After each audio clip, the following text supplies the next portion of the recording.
मैं भी उड़ीसा से। सर आप एमपी से हैं ना, आप कब उड़ीसा वाले हो गए? अरे भाई मैं एमपी से ही हूँ, लेकिन लेकिन हाँ तो हम भारतीय लोग हैं भाई, भारतीय लोग हैं तो हम हर जगह से हैं। सर आप कहाँ से, उड़ीसा में कहाँ से? उड़ीसा में भुवनेश्वर। अच्छा अच्छा, मैं बालेश्वर से हूँ सर। मेरा वही है, एमएलयू है मेरा, हम्म। बट बालेश्वर से हूँ। बढ़िया, हाँ बहुत बढ़िया। सर आप झूठ बोल रहे हो, आप उड़ीसा से नहीं हो, आप एमपी से हो। ले भाई चलो अभी क्लास करते हैं। Evidence in inquiry and trial हमको आज डील करना है कि भाई इंक्वायरी और ट्रायल के दौरान जब एविडेंस लिए जाते हैं तो क्या रिकॉर्ड किया जाएगा, कैसे रिकॉर्ड किया जाएगा, एक्यूज्ड के बयान होंगे, विटनेसेस के बयान होंगे, ये सारी चीजें जो है यहाँ से डील की जाती है। दो भाग में इसको बांट रखा है। पहला तो ये है कि mode of taking and recording evidence, और दूसरा ये है commission for the examination of witness. ठीक है, तो ये इससे अब हम डील करेंगे किस भाषा में लिखा जाएगा। मान लीजिए कभी ऐसी कंडीशन आ गई कि अलग अलग जगह से विटनेस आए और उस विटनेस को मान लीजिए यहाँ का कोर्ट की लैंग्वेज नहीं आती, और तो वो अपनी लैंग्वेज में भी जो है बयान लिखवा सकता है। लेकिन अब उसने अपनी लैंग्वेज में बयान लिखवा दिया और ऐसी कंडीशन फंस गई कि उसका बयान एक्यूज्ड को समझ में ही नहीं आया कि भाई क्या आया, क्या बोल के चले गया। तो अब क्या किया जाए, तो ऐसी कंडीशन में जो है ट्रांसलेटर होते हैं या इंटरप्रेटर होते हैं, उनका इस्तेमाल किया जाता है। वो इंटरप्रेट करते हैं किस लैंग्वेज में, ऐसी लैंग्वेज में जो कि एक्यूज्ड को समझ में आए। अब मान लीजिए एक्यूज्ड एब्सेंट है लेकिन एक्यूज्ड का प्लीडर उसके बदले में खड़ा हुआ है, तो ऐसी लैंग्वेज में इंटरप्रेट किया जाएगा जो उसके प्लीडर को समझ में आए। यही बात घूम फिर के जो है इन सारे सेक्शनों के अंदर आने वाली है। तो वो हम चालू करते, पहले समन में बता देंगे, फिर वारंट में बता देंगे, फिर सेशन में बता देंगे कैसा क्या होगा। हाई कोर्ट का भी लास्ट में दे रखा है, और बाकी सब यही चीजें जो है इसके अंदर आने वाली है। तो इससे अब हम देख क्या कहता है। क्या हो गया भाई, कोई कुछ बोलना चाह रहा था क्या?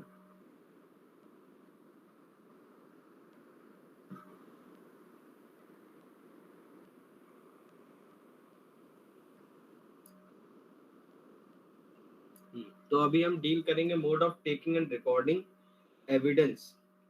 272 से चलेगा 283 तक। तो 272 क्या कहता है? कहता है कि भाई स्टेट गवर्नमेंट जो है वो डिटरमाइन करेगी कि किस लैंग्वेज का इस्तेमाल किया जाना है ईच कोर्ट में with in the state other than the high court. High court को छोड़ के क्यों यहाँ पे लिखा गया, क्यों हाई कोर्ट की लैंग्वेज क्या होती है? हाई कोर्ट के अंदर चलने वाली भाषा कौन सी है? इंग्लिश। इंग्लिश है। और ये चीज कहाँ पे दे रखी है कि हाई कोर्ट में इंग्लिश चलेगी?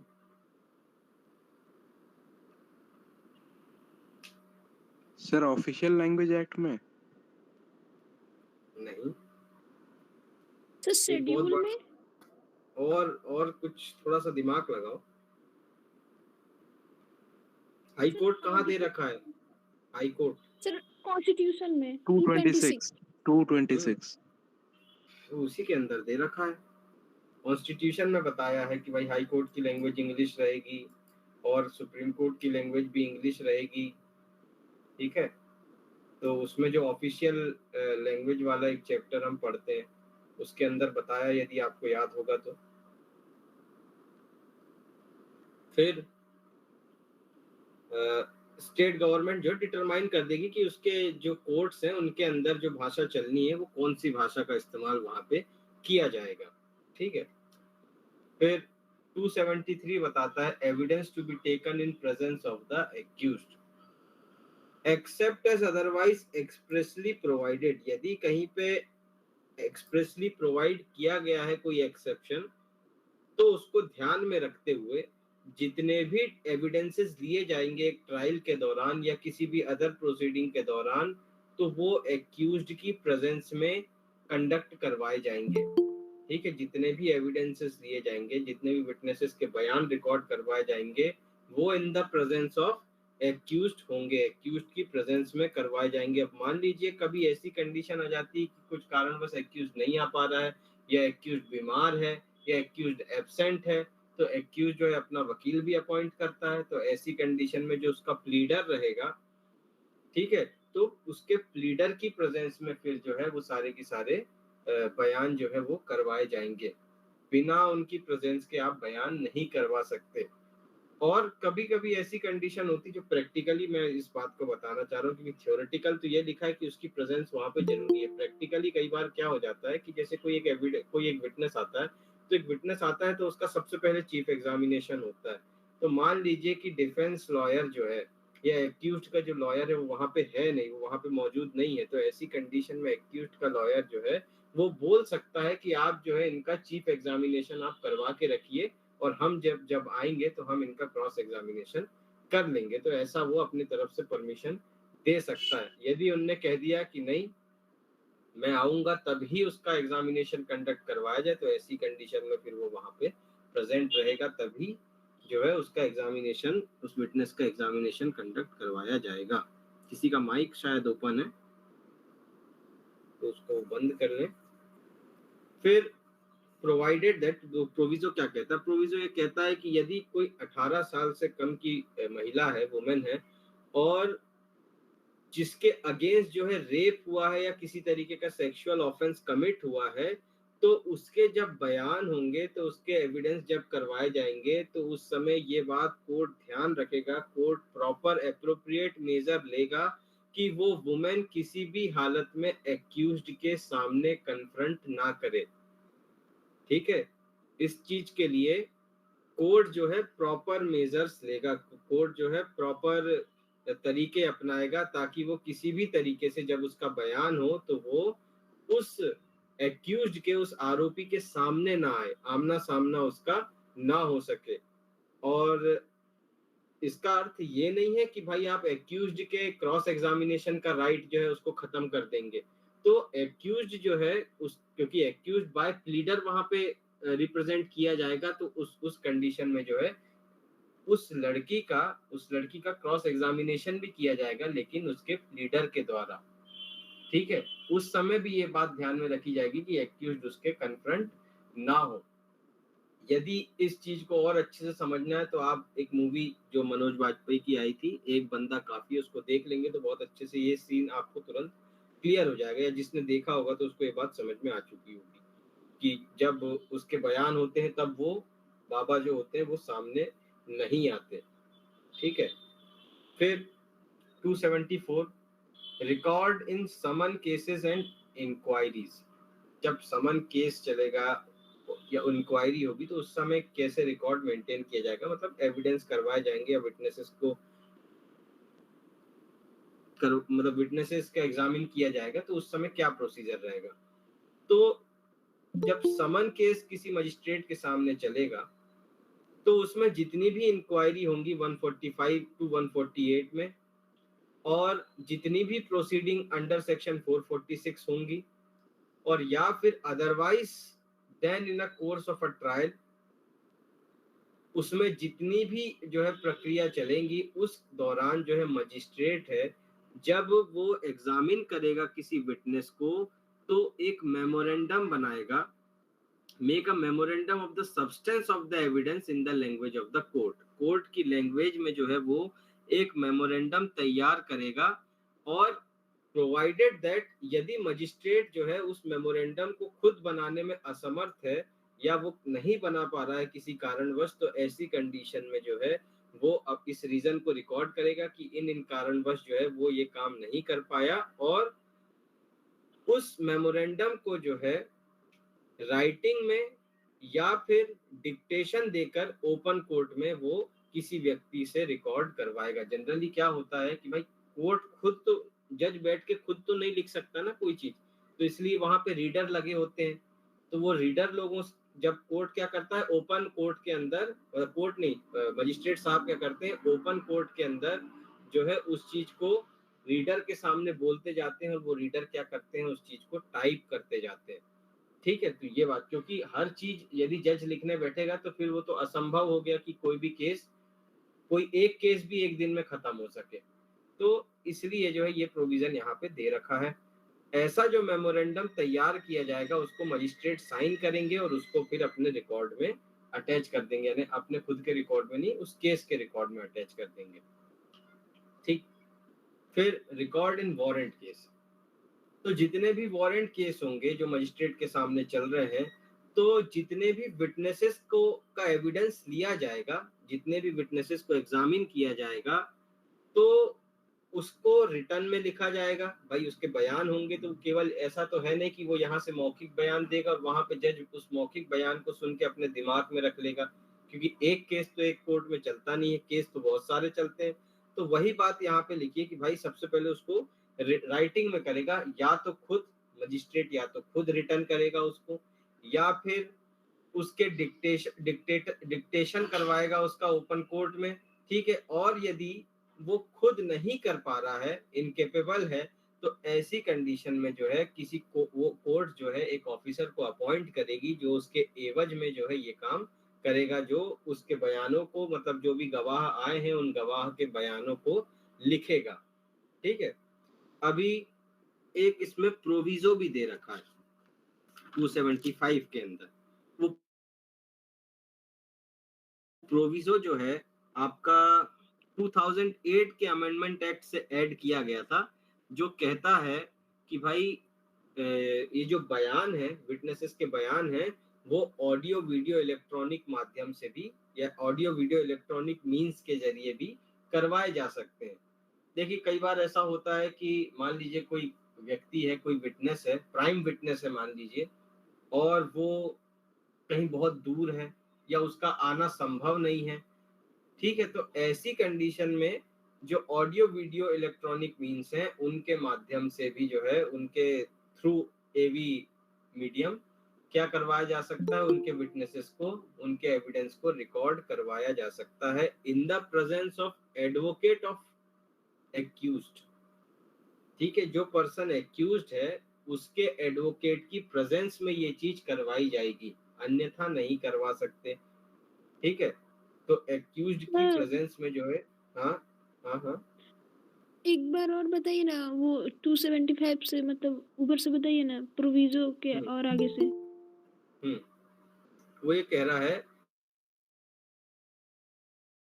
कि भाई मान लीजिए केस है, उसमें जितने वारंट केस है, वारंट केस में जितने भी लोग आएंगे विटनेस बनके, तो उन सब विटनेसेस को जो है जो भी वो बयान देंगे उसको राइटिंग में नोट किया जाएगा, या तो मजिस्ट्रेट खुद करेंगे या फिर मजिस्ट्रेट साहब जो है डिक्टेट करेंगे ओपन कोर्ट के अंदर।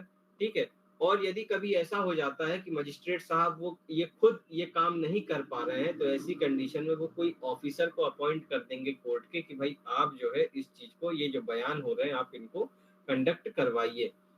अब मान लीजिए कभी ऐसा हो जाता है कि कोई विटनेस जो है वो बहुत दूर रहता हो, नहीं आ पा रहा हो, बहुत सारी कंडीशन हो जाती है, तो ऐसी कंडीशन में जो है 2008 का जो अमेंडमेंट एक्ट आया था उसके थ्रू ये चीज ऐड किया गया कि ऑडियो वीडियो इलेक्ट्रॉनिक मींस से भी जो है एविडेंसेस करवाए जा सकते हैं, लेकिन जो एक्यूज्ड का एडवोकेट है, जो आरोपी का एडवोकेट है, वो वहां पर मौजूद होना चाहिए तभी। सर, और ये ओपन कोर्ट का मतलब क्या हो रहा है?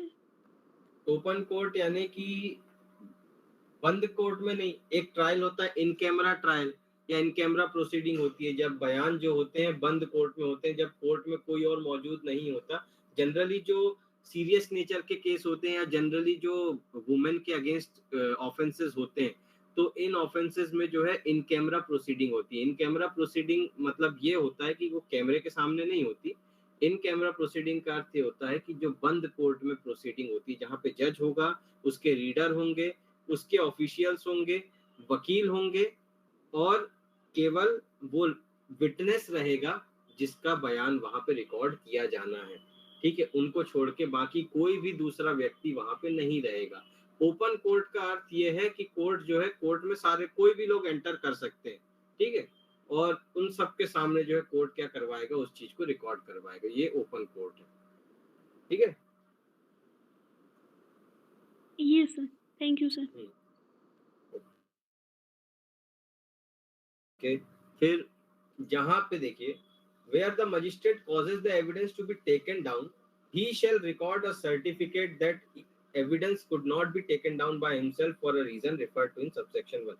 अब देखिए, जहां पे मजिस्ट्रेट किसी को बोल रहा है कि वो जो है इस एविडेंस को लिखे, तो ऐसी कंडीशन में मजिस्ट्रेट जो एक सर्टिफिकेट रिकॉर्ड करेगा कि एविडेंस जो है इस कारणों से उसके खुद के द्वारा जो है रिकॉर्ड नहीं किए जा सकते, इसलिए उसने किसी अदर ऑफिसर को अपॉइंट किया कि वो इन एविडेंसेस को कंडक्ट करे। मान लीजिए ऐसा हो गया कि मजिस्ट्रेट कहीं बाहर गए हों, मान लीजिए ऐसा हो गया मजिस्ट्रेट कहीं बाहर यानी कि ऑन ड्यूटी तो है लेकिन कुछ और काम से गए हों, या फिर ऐसा हो सकता है कि मजिस्ट्रेट दूसरे केस के बयान ले रहे हों। 2 रीडर होते हैं मजिस्ट्रेट के पास, तो एक रीडर इस केस का बयान करवाते रहेंगे, मजिस्ट्रेट जो है दूसरे केस का बयान करवा रहे हो। तो कई कंडीशन बन सकती हैं जहां पे मजिस्ट्रेट जो है अनकेपेबल हो सकते हैं, इनकेपेबल हो सकते हैं खुद बयान रिकॉर्ड करने में। तो ऐसी कंडीशन में जो है वो किसी ऑफिसर को अपॉइंट कर सकते हैं, तो वो रीजन उनको। फिर देखो जनरली क्या होता है कि जब एविडेंसेस लिए जाते हैं तो वो नरेशन के रूप में लिखवाए जाते हैं, नरेटिव फॉर्म में लिखवाए जाते हैं, कि मतलब हम सिंपल अपनी बात बताते जैसे मैंने बताया कि हाँ मैं 15 तारीख को उस जगह पर गया था, उसके बाद ऐसा हुआ कि मैंने वहां पे देखा कि एक व्यक्ति आया और उस व्यक्ति ने जो है अपनी बंदूक निकाल के जो है हमें नहीं मतलब सामने दूसरे व्यक्ति को गोली मार दिया, ठीक है। तो ये नरेशन फॉर्म में हो गया। अब कभी कभी ऐसी कंडीशन हो जाती है कि जहां पे जो है नरेशन फॉर्म में प्रॉपरली नहीं लिखवाया जा सकता, तो ऐसी कंडीशन में जो है कोर्ट जो है क्वेश्चन आंसर फॉर्म में भी जो है उस चीज को लिखवाता है, जहां पे एक लीडर क्वेश्चन पूछेगा कि भाई अच्छा ये बताइए कि उस रात में आप कहाँ थे, तो फिर हम बताएंगे कि अच्छा मैं उस रात में यहाँ पे था, अच्छा ये बताइए कि फिर क्या हुआ था। तो इस तरीके से भी जो है वहां पे लिखवा जाएगा। इन जनरल जो है नरेटिव फॉर्म में लिखा जाता है, लेकिन कभी कंडीशन ऐसी बन जाती है तो फिर क्वेश्चन आंसर फॉर्म में भी लिखवाया जा सकता है। कंप्लीट हो जाएगा या उस दिन का एविडेंस यदि हो जाता है तो उसके बाद उसको मजिस्ट्रेट साइन करेंगे और फिर उसके रिकॉर्ड में अपने लगा देंगे। यही बात अब वापस से कोर्ट ऑफ सेशन में भी आएगी। Record in trial before court of session, तो जितने भी ट्रायल कोर्ट ऑफ सेशन के सामने चलेंगे तो उस दौरान जितने भी विटनेस करवाए जाएंगे तो उनका भी एग्जामिनेशन जब होगा तो उसको राइटिंग में लिखा जाएगा सबसे पहले, ठीक है। या तो प्रिसाइडिंग जज खुद ये काम करेंगे या फिर ओपन कोर्ट में डिक्टेशन देंगे, ठीक है, अपने रीडर को डिक्टेट करते जाएंगे, वो रीडर लिखते जाएगा, या फिर उनके डायरेक्शन में या सुपरिटेंडेंस में कोई ऑफिसर जिसको उन्होंने अपॉइंट किया है इस काम के लिए वो ये काम करेगा, सेम टू सेम पिछले जैसे ही है। अब देखिए जनरली क्या होगा कि भाई नरेटिव फॉर्म में जो है लिखा जाएगा एविडेंस, लेकिन कभी कभी ऐसा हो जाता है यदि मजिस्ट्रेट को लगता है क्वेश्चन आंसर फॉर्म में लिखवाया जाना चाहिए तो मजिस्ट्रेट क्वेश्चन आंसर फॉर्म में लिखवाएंगे। फिर जो भी एविडेंस लिखा गया है तो उसको साइन करवाया जाएगा प्रिसाइडिंग जज के द्वारा और एक उनको रिकॉर्ड बना के जो है उसको अटैच कर दिया जाएगा। अब 277 क्या कहता है, language of record of evidence, जो एविडेंस रिकॉर्ड किया गया उसकी क्या भाषा रहेगी। हाँ बहुत फास्ट पढ़ा रहे हैं, थोड़ा स्लो पढ़ाइए। अच्छा ठीक है,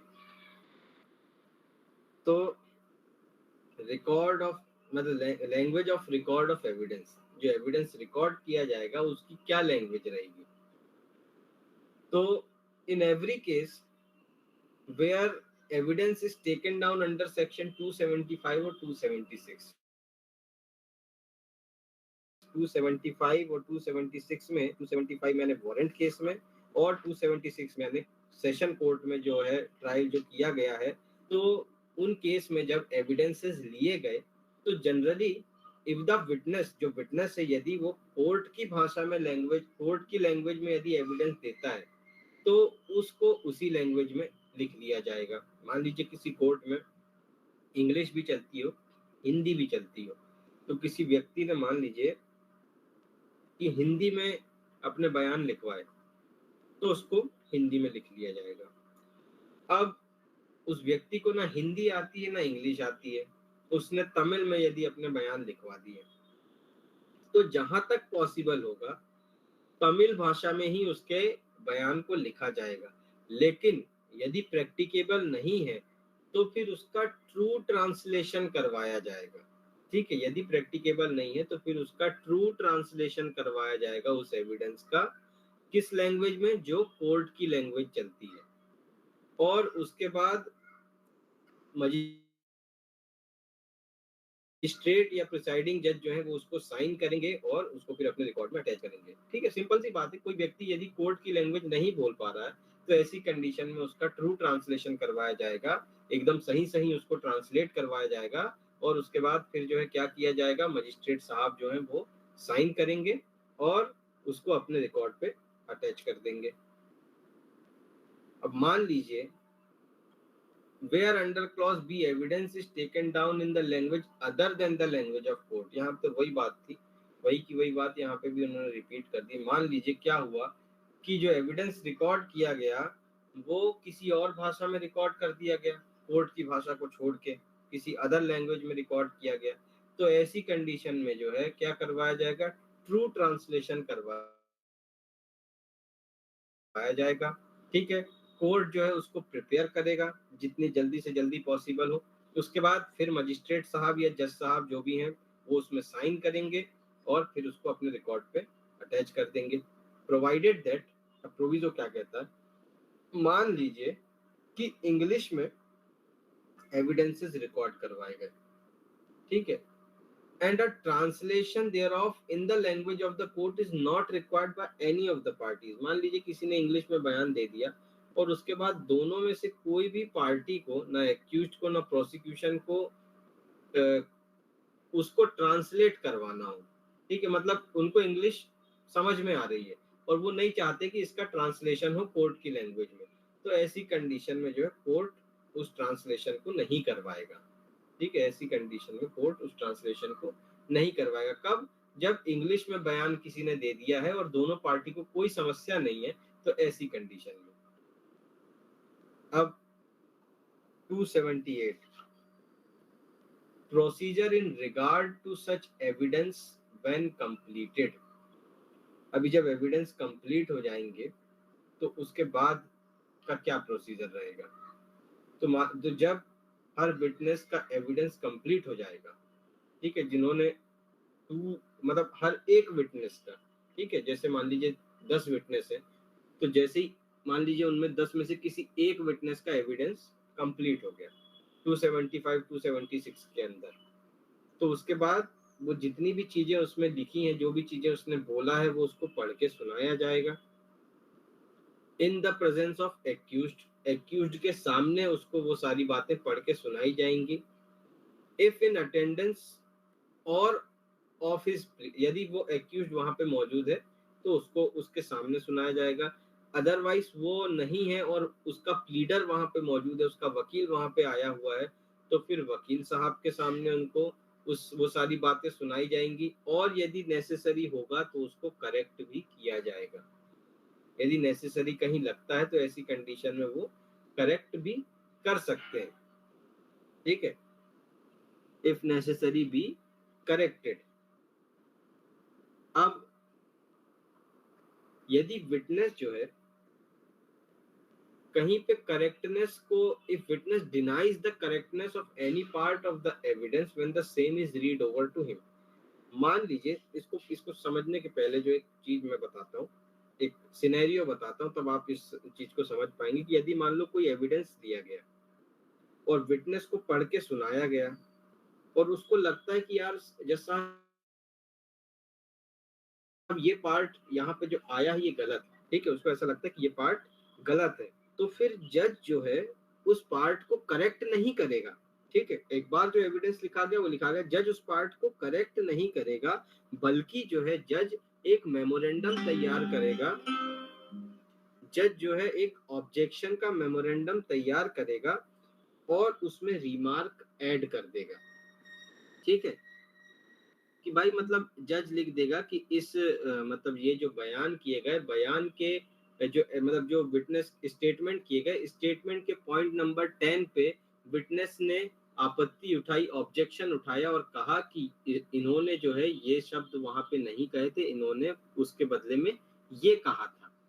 ठीक है, कि मैंने कार चोरी किया है, उन्होंने ये ना कहते हुए ये कहा था कि मैंने कार चोरी होते हुए देखा है। ठीक है, तो इस चीज को वो मेमोरेंडम बना के अलग से जो है वहां पे अटैच कर देंगे, उसको करेक्ट नहीं करेंगे, जो ऑलरेडी बयान हो गया है उसको करेक्ट नहीं करेंगे। ठीक है, तो उसके बाद इसमें कोई दिक्कत तो नहीं। तो फिर देखो अब ये क्या कहता है कि if the witness denies the correctness of any part of the evidence, इन्होंने लिखा ऐसा है कि लग ऐसा रहा है कि विटनेस यदि कहीं पे करेक्टनेस को गलत कर देता है तो वो यही कहना चाह रहे हैं कि मान लीजिए कोर्ट ने पढ़ के सुनाया और विटनेस को लगा कि ये पार्ट गलत है।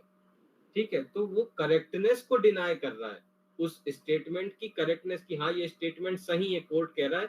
जब वो उस कोर्ट के उस चीज को जब वो डिनाई करता है किसी पार्ट को, जब उसके सामने पढ़ा गया तो ऐसी कंडीशन में मजिस्ट्रेट या प्रिसाइडिंग जज जो है instead of correcting the evidence, evidence को करेक्ट करने के बजाय एक मेमोरेंडम बनाएंगे और जो भी ऑब्जेक्शन उस विटनेस के द्वारा लिया गया उसका एक मेमोरेंडम तैयार करेंगे और जो भी रिमार्क वो ऐड कर सकते हैं, नेसेसरी समझते हैं, उसको ऐड करेंगे। ठीक, अब इसके बाद क्या कहता है, if the record of the evidence is in language different from that which has been given, यदि मान लीजिए जो जो एविडेंस रिकॉर्ड किया गया था यदि वो डिफरेंट लैंग्वेज में था और विटनेस जो है witness does not understand that language, ठीक है, और विटनेस जो है उस लैंग्वेज को नहीं समझ पा रहा है, तो ऐसी कंडीशन में जो है उसको इंटरप्रीट किया जाएगा उस लैंग्वेज में जिस लैंग्वेज में उसने उस बयान को दिया था। ठीक है, या फिर ऐसी कोई लैंग्वेज में जो वो समझ सकता है। ठीक है, फिर इसके बाद 279 क्या कहता है, हाँ एक बार और बता दीजिए। ये कह रहा है कि यदि जो एविडेंस रिकॉर्ड किया गया वो उस लैंग्वेज में रिकॉर्ड किया गया जो उसको समझ में नहीं आती है, तो ऐसी कंडीशन मान लीजिए कि एक होशियार रीडर बैठ गया, इंटेलिजेंट रीडर बैठ गया और इसने तमिल में बयान दिया और उसको लगा कि भाई मैं तो ट्रांसलेटर हूँ, मुझे तो ट्रांसलेशन आ जाएगा, तो उसने क्या किया हिंदी में ट्रांसलेट कर दिया और ये जैसे जैसे बोलते गया उसने अपनी हिंदी में ट्रांसलेट करते करते पूरा बयान लिख दिया।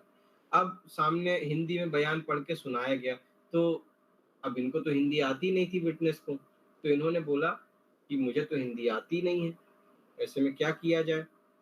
तो ऐसी कंडीशन में जो है विटनेस यदि उस लैंग्वेज को नहीं समझ पाता जिस लैंग्वेज में एविडेंस को रिकॉर्ड किया गया है, तो उसको फिर इंटरप्रेट किया जाएगा, उसको फिर चेंज किया जाएगा, बदला जाएगा, उसका ट्रांसलेशन किया जाएगा, उस लैंग्वेज में ट्रांसलेशन किया जाएगा जिस लैंग्वेज में इन्होंने बयान दिया था, या फिर ऐसी लैंग्वेज में ट्रांसलेट किया जाएगा जो उस व्यक्ति को उस विटनेस को समझ में आती हो। ठीक है सर हाँ सर सबसेक्शन 1 में दिया है कि अगर कोई वो जो रीड ओवर करके बताया जाएगा एविडेंस तो वो करेक्ट कर दिया जाएगा, बट सबसेक्शन 2 में फिर कहा है कि करेक्ट नहीं करेंगे, एक मेमोरेंडम बनाएंगे उसका। तो ऐसे क्या जो सबसेक्शन 1 में लास्ट में लिखा ना बी करेक्टेड, तो सेक्शन में तो उसको इन्होंने मना कर दिया है कि नहीं करेक्शन होगा नहीं, बस एक मेमोरेंडम जो बनाएगा जैसे। तो वो अब ये जो तो एविडेंस रिकॉर्ड किया गया होगा उसमें कुछ चेंजेस होगा नहीं या नहीं होगा? चेंजेस होगा। देखो जनरली क्या होता है, एक स्टेटमेंट होता है ना, तो उसके बाद ये जो नीचे वाला जो सेकंड वाला पॉइंट दे रखा है, सेकंड सबसेक्शन दे रखा है, वो करेक्टनेस वो इसी तरीके से करेगा। तो वहीं पे उसके स्टेटमेंट को तो करेक्ट नहीं करेगा, लेकिन उसके ऑब्जेक्शन का जो है वो मेमोरेंडम बना के और उसको उस तरीके से करेक्ट करेगा, मतलब उस तरीके से रिमार्क उसमें ऐड कर देगा। अब ऊपर लिखा तो हुआ है, लेकिन फिर नीचे उसके कॉन्ट्रडिक्टरी उन्होंने दे दिया है। हाँ सर, वही कंफ्यूजन रह गया। मतलब वो एविडेंस जो रिकॉर्ड किया है वो कुछ चेंजेस उसमें नहीं करेगा प्रिसाइडिंग ऑफिसर। हाँ, उसमें नहीं करेगा चेंज, अलग से उस चीज को जो है ऑब्जेक्शन का मेमोरेंडम बना के और उसको फिर ऐड कर देगा रिमार्क उसमें। अच्छा सर। जनरली होता क्या, जब वो लिख देते हैं उसके बाद मान लीजिए उसको पढ़ के सुनाया गया, पढ़ के तो सुनाया जाता ही नहीं है, सीधा दे दिया जाता है कागज से, नीचे साइन करो ऐसा कह देते हैं प्रैक्टिकली। लेकिन यदि बाय चांस वो पढ़ लिया और उसको लगा कि कहीं पे कोई करेक्टनेस है, तो ऐसी कंडीशन में फिर जज को बोलेगा, जज जो है उसके बाद नीचे अलग से लिखवाएगा कि भाई जब एक्यूज्ड को, जब विटनेस को ये बयान पढ़ के सुनाए गए तो ऐसी कंडीशन में उसने इस जगह पे आपत्ति उठाई, ऑब्जेक्शन उठाया, और उसने फिर बताया कि उस जगह पे उसने ये ना कहते हुए ये कहा था, तो ऐसा करके उसमें ऐड कर दिया जाएगा। फिर 279 interpretation of evidence to accused or his pleader. Whenever any evidence is given in a language not understood by the accused. अब एविडेंस जो है ऐसी लैंग्वेज में दिया गया है जो एक्यूज को समझ में नहीं आती, और एक्यूज जो है खुद उस दिन वहां कोर्ट में मौजूद है, तो ऐसी कंडीशन में जो है उसको इंटरप्रेट किया जाएगा, जो भी बयान दिए गए हैं उसको ट्रांसलेट किया जाएगा उस लैंग्वेज में जो वो एक्यूज समझ सकता हो। अब मान लीजिए एक्यूज नहीं आया है, उनके प्लीडर साहब आए हैं, उनके वकील साहब आए हैं, और वकील साहब जो भाषा समझते थे, ठीक है, उस भाषा को छोड़ के किसी अदर लैंग्वेज में जो है बयान हो गए, या फिर कोर्ट की लैंग्वेज को छोड़ के अदर लैंग्वेज में जो है वहां पे बयान दिए गए और वो प्लीडर को समझ में नहीं आ रहे हैं, तो ऐसी कंडीशन में जो है उन बयान को भी इंटरप्रेट किया जाएगा in the language of pleader, जो प्लीडर समझ सकते हैं उस लैंग्वेज में। अब जब किसी डॉक्यूमेंट को फॉर्मल प्रूफ के लिए जो है पुटअप किया गया है, ठीक है, मान लीजिए कोई डॉक्यूमेंट, अब देखिए जैसे कि इसका एग्जांपल कैसे ले सकते हैं, मान लीजिए कोई कंपनी पे कोई केस हुआ, ठीक है, तो कंपनी पे जब कोई केस होता है तो आर्टिकल ऑफ एसोसिएशन, आप लोगों ने एक वर्ड सुना होगा यदि कंपनीज एक्ट पढ़ा होगा तो, एक आर्टिकल ऑफ एसोसिएशन वो तैयार करते हैं, तो उसमें जो है उनके सब रूल्स गाइडलाइंस लिखी रहती है, या मेमोरेंडम ऑफ एसोसिएशन, एमओए लिखा हो, मेमोरेंडम ऑफ एसोसिएशन वो तैयार करते हैं, ठीक है, उसके अंदर उनके कंपनी के पूरे नियम लिखे रहते हैं कि क्या उनकी कंपनी कैसे चलेगी, क्या रूल्स रहेंगे, क्या चीज रहेगी। तो अब मान लीजिए कि कोर्ट ने उस मेमोरेंडम ऑफ एसोसिएशन को पुट अप किया, ठीक है, उस डॉक्यूमेंट को कोर्ट के फॉर्मल प्रूफ के लिए उस डॉक्यूमेंट को लाया गया, तो कोर्ट को जितना नेसेसरी लगेगा, मान लीजिए कंपनी जो है वेस्ट बंगाल की है, पूरा का पूरा एमओए जो है वो बंगाली में लिखा हुआ है, अब उस बुक के या वो जो एमओए तैयार किया गया है उसके केवल 4 पॉइंट ऐसे हैं जो यहाँ पे यूज किए जाने हैं, तो कोर्ट जो है केवल उन 4 पॉइंट को ही इंटरप्रेट करेगा, अन्यथा सारे की सारे जो है उन पॉइंटर्स को या सारी की सारे एमओए को इंटरप्रेट करने की जरूरत नहीं है। वही ये वाला पॉइंट कहता है, थर्ड वाला कहता है कि when document are put for the purpose of formal proof, मतलब कि जब किसी डॉक्यूमेंट को किसी फॉर्मल प्रूफ के प्रयोजन से या किसी फॉर्मल प्रूफ के पर्पस से जो है पेश किया गया कोर्ट के सामने, तब जो है कोर्ट के डिस्क्रिशन पे ये निर्भर करता है, कोर्ट के ऊपर ये चीज निर्भर करती है कि कितना पार्ट उनको इंटरप्रेट करना है, ठीक है, जितना उनको नेसेसरी लगेगा उतना ही वो इंटरप्रेट करेंगे, ना कि सारा का सारा पार्ट इंटरप्रेट कर देंगे, ठीक है, ये बात ये कहता है। 280 सर हाँ सर ये पब्लिक डॉक्यूमेंट पर भी लागू रहता है क्या? हाँ तो सारे डॉक्यूमेंट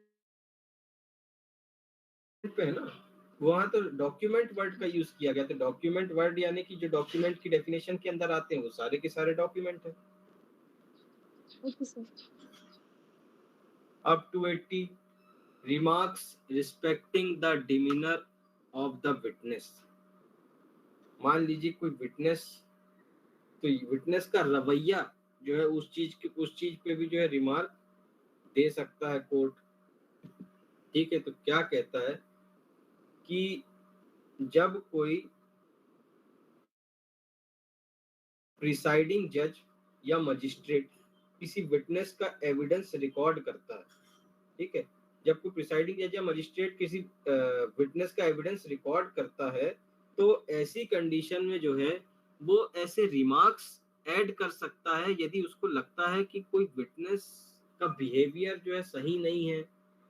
तो ऐसे जैसे मान लीजिए कोर्ट कुछ क्वेश्चन पूछ रहा है, अब ये आंसर देने को ही तैयार नहीं है, या बहुत रफली बात कर रहा है, या इसने जज को कुछ कह दिया, मतलब उसका बिहेवियर कैसा था उस चीज को यदि कोर्ट चाहे तो ऐसा रिमार्क दे सकता है। ठीक है, यदि प्रिसाइडिंग जज जब एविडेंस रिकॉर्ड करते हैं और उनको ऐसा लगता है कि कोई विटनेस जो है कुछ गड़बड़ कर रहा है या उसका रवैया सही नहीं है, उसका बिहेवियर सही नहीं है, तो ऐसी कंडीशन में जो है वो क्या कर सकता है, रिमार्क्स लिख सकता है। 281 record of examination of accused. ठीक है, एक्यूज्ड का एग्जामिनेशन के बारे में बताया है। दो अलग अलग कंडीशन आई,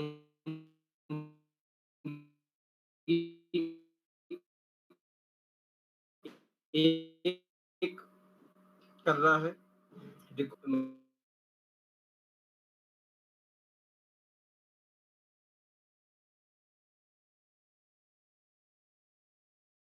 जहां मेट्रोपॉलिटन जज कोर्ट, दूसरा जहां मेट्रोपॉलिटन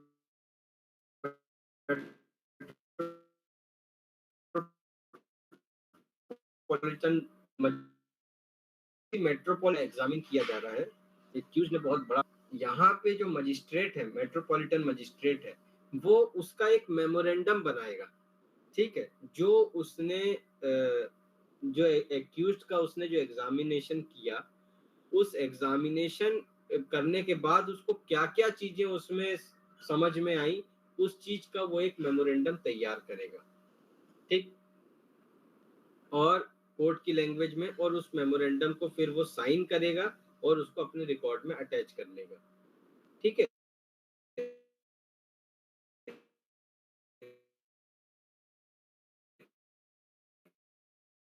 जब मैजिस्ट्रेट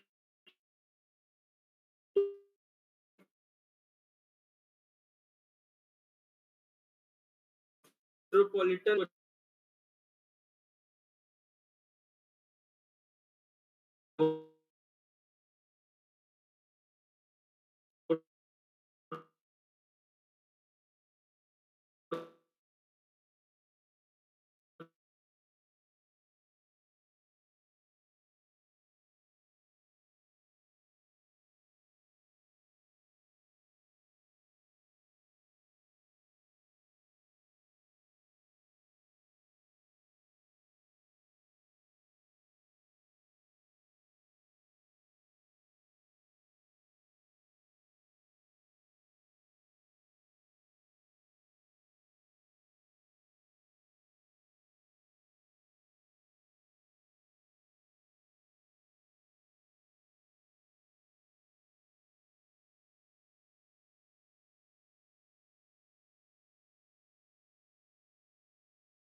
मजिस्ट्रेट जहाँ पे मेमोरेंडम तैयार होता है उसके बयानों का, दूसरा उस मेट्रोपॉलिटन मजिस्ट्रेट को छोड़ के बाकी अदर कोई जज या सेशन कोर्ट जो है यदि उसके एक्यूज को एग्जामिन करती है तो सब कुछ जितना भी कुछ जो है चीज आई है सारी की सारी चीज रिकॉर्ड की जाएगी। अब record shall if practicable be in the language which the accused in which the accused is examined। देखो जनरली क्या होगा कि जो रिकॉर्ड है उसको जिस लैंग्वेज में एक्यूज्ड को एग्जामिन किया गया उसी लैंग्वेज में लिखा जाएगा। यदि प्रैक्टिकेबल नहीं हो पाता तो फिर कोर्ट की लैंग्वेज में लिखा जाएगा। उसके बाद उस रिकॉर्ड को दिखाया जाएगा और पढ़ के सुनाया जाएगा एक्यूज्ड को, और यदि वो उस चीज को समझ नहीं पा रहा तो ऐसी कंडीशन में फिर क्या किया जाएगा, उसका ट्रांसलेशन किया जाएगा, मतलब इंटरप्रेट किया जाएगा इन a language which he understand, उस भाषा में जो वो भाषा समझता हो, and he shall be at liberty to explain और ऐड टू हिज आंसर। और यहाँ मैंडेटरी प्रोविजन है कि वो लिबर्टी पे है कि वो एक्सप्लेन कर सकता है या फिर वो किसी कुछ बातें अपने आंसर में ऐड कर सकता है।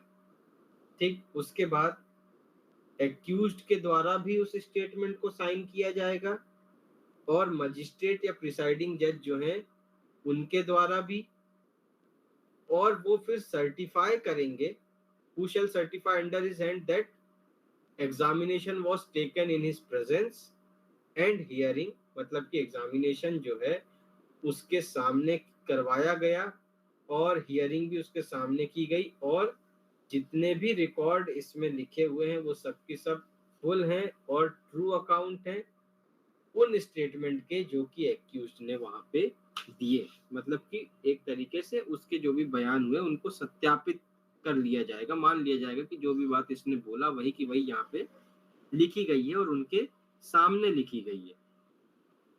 ठीक है, जो जज के जो साइन रहेंगे वो ये बात को सुनिश्चित करेंगे कि उनके सामने जो है उस एविडेंस को रिकॉर्ड किया गया और उन्होंने सुना था उस चीज को, और अभियुक्त के द्वारा जितने भी, मतलब एक्यूज्ड के द्वारा जितने भी स्टेटमेंट दिए गए वो पूर्ण रूप से पूरे हैं और सही हैं। ठीक है, फुल हैं और सही है।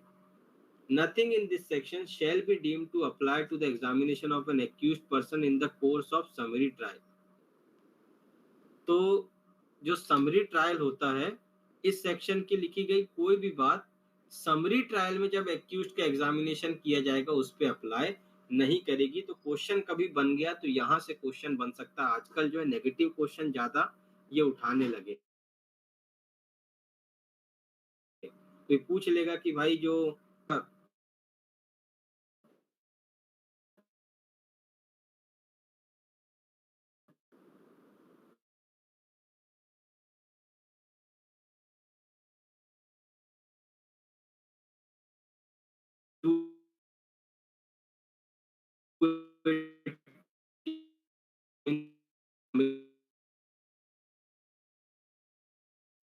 वो जो भी एविडेंस को या स्टेटमेंट को इंटरप्रेट करेगा तो वो बाउंड है, बाध्य है कि उसको ट्रू इंटरप्रिटेशन करना है, एकदम सही सही इंटरप्रिटेशन करना है, मन से बत्ती नहीं देना है।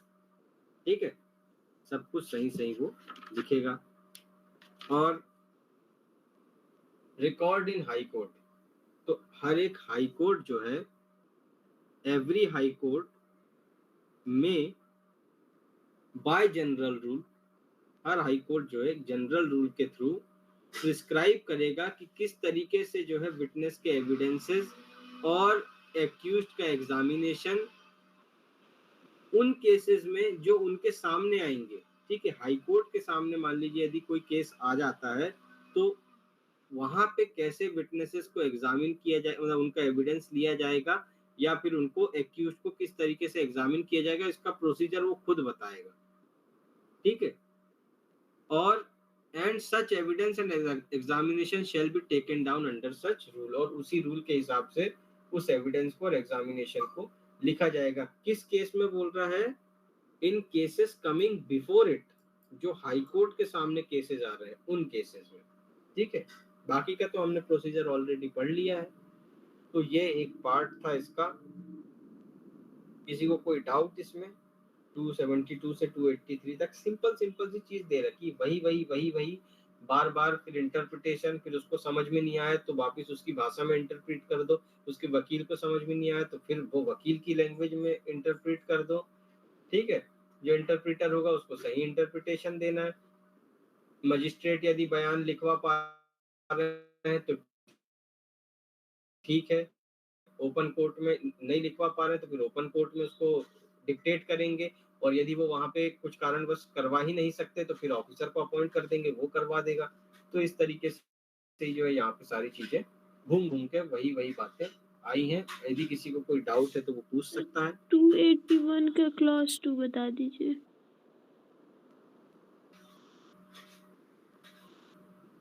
81 का क्लॉज 2 ये क्लॉज 1 समझ में आया, मेट्रोपॉलिटन मजिस्ट्रेट वाला, हाँ सर। कि वो मेमोरेंडम तैयार कर लेगा। नीचे कहता है कि मेट्रोपॉलिटन मजिस्ट्रेट को छोड़ के यदि कोई अदर मजिस्ट्रेट या फिर कोर्ट ऑफ सेशन यदि एक्यूज्ड को एग्जामिन करता है तो उस एग्जामिनेशन में जितनी भी प्रक्रिया हुई होगी, मतलब कि जितने भी क्वेश्चन एक्यूज से पूछे गए, जितने भी आंसर उसने दिया, ठीक है, तो उसको इन फुल रिकॉर्ड किया जाएगा। इन फुल यानी कि हूबहू वैसा का वैसा ही जो उसने बोला उसको एकदम पूरा का पूरा रिकॉर्ड किया जाएगा। ऊपर में क्या हो रहा था कि एक मेमोरेंडम बस तैयार कर देंगे वो, कि भाई एक जनरल व्यू दे देंगे मतलब, और नीचे में ऐसा हो रहा है कि जो बातें जो चीजें उसने बोला पूछी गई, जो भी कहा गया, सब कुछ जो है आपको रिकॉर्ड करना है। यही बात यहाँ पे बताया गया है। ठीक है, जज है तो जज करेगा, नहीं है तो फिर जो ऑफिसर को अपॉइंट किया गया वो करेगा। और कोई समस्या? नहीं sir, thank you sir. Okay, तो फिर छुट्टी पाए सर ये कभी कभी हाई कोर्ट के जो जज होते हैं वो दूसरे स्टेट के होते हैं,